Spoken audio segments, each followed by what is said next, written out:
जय हिंद दोस्तों। 100 शब्द प्रति मिनट डिक्टेशन स्टार्ट। हर चुनाव में मतदाताओं का समर्थन हासिल करने के मकसद से लगभग सभी राजनीतिक पार्टियां कई तरह की सुविधाएं मुहैया कराने के वादे करती हैं। इनमें कोई वस्तु या सुविधा बिल्कुल मुफ्त देने का वादा भी शामिल है।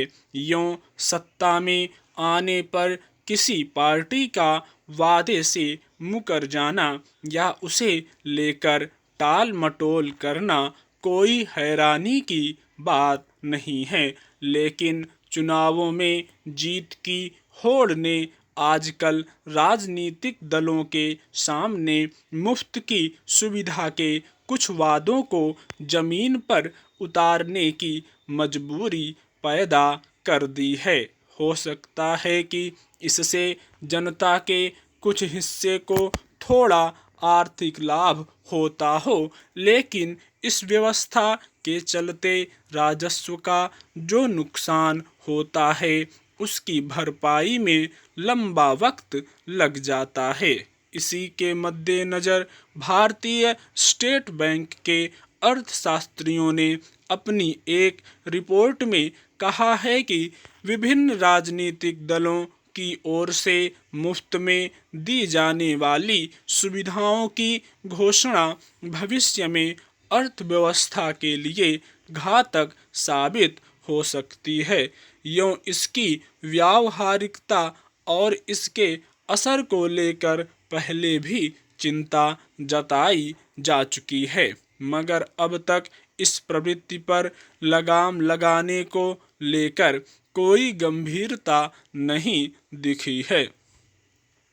दरअसल महज चुनावी जीत और सत्ता में आने के लिए मुफ्त सुविधा के वादे एक आसान जरिया बनते गए हैं, जबकि जिन मुश्किलों की वजह से जनता किसी अभाव या मुफ्त के आकर्षण में फंसती है, उन समस्याओं के हल के प्रति कोई पार्टी गंभीर नहीं दिखती और न कोई दूरदर्शी योजना पेश करती है। इसलिए चुनावी राजनीति में वादे से लेकर योजनाओं तक में मुफ्त का आकर्षण परोसने पर रोक नहीं लग पा रही है। इस संदर्भ में भारतीय स्टेट बैंक की रिपोर्ट में आगाह करते हुए सुझाव दिया गया है कि सुप्रीम कोर्ट द्वारा गठित समिति ऐसे खर्चों को राज्य के सकल घरेलू उत्पाद या कर संग्रह के 1% तक सीमित कर दे। मसलन गरीब राज्यों में गिने जाने वाले छत्तीसगढ़, झारखंड और राजस्थान में सालाना पेंशन देनदारी 3 लाख करोड़ रुपए अनुमानित है, मगर इन राज्यों के कर राजस्व के फीसद के रूप में अगर पेंशन देनदारी को देखा जाए तो यह काफ़ी ऊंचा है।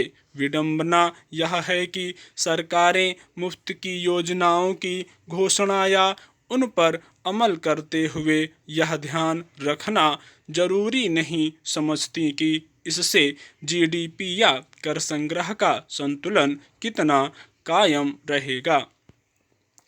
सवाल है कि अगर आम जनता आय और क्रय शक्ति की कसौटी पर एक संतोषजनक स्थिति में रहे, उसे किसी सुविधा की कीमत और उससे हासिल राजस्व की उपयोगिता के बारे में बताया जाए, तो मुफ्त का वादा परोसने की जरूरत ही क्यों पड़ेगी। मगर राजनीतिक दलों के लिए शायद यह ऐसा काम लगता है जिससे भविष्य में एक जागरूक समाज तैयार हो सकता है, जो किसी पार्टी को उसकी दृष्टि और दूरदर्शिता की कसौटी पर देखे। जन कल्याण की योजनाओं में ज़रूरतमंद तबकों की पहचान की जाती है। सामाजिक सुरक्षा के लिहाज से अनिवार्य समझ कर सरकार सहायतार्थ कोई कार्यक्रम चलाती है तो उसके संदर्भ अलग होते हैं। लेकिन मुफ्त बिजली या कोई अन्य योजना जब सबके लिए घोषित की जाती है तो उसमें वैसे लोग भी इसका लाभ उठाते हैं जिन्हें किसी मदद की ज़रूरत नहीं होती और वे आर्थिक रूप से सक्षम होते हैं। स्टॉप।